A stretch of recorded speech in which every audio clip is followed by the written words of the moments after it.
We are continue the topic, that is creating a blank report.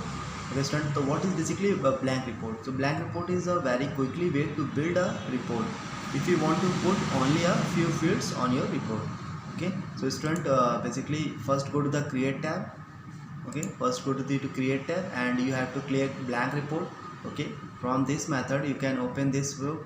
So your report will be there, and whatever field you want to select, that you can click on that addition arrow, and after addition arrow it will be see that you can the field, and whatever field you want to display here in the left hand side, so you can simple click on that and drag and drop also. So from this method this field will be go there.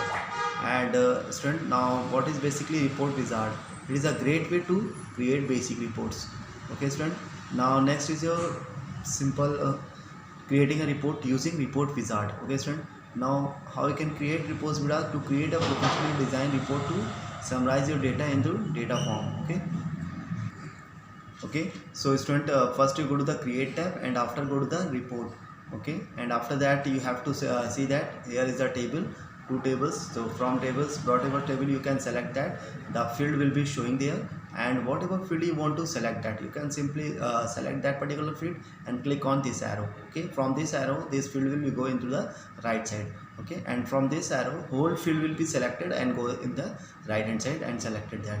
Okay student, so now we can select, suppose we can select this field. Okay, all this field go there, and after that we can click select that field, you can create a report.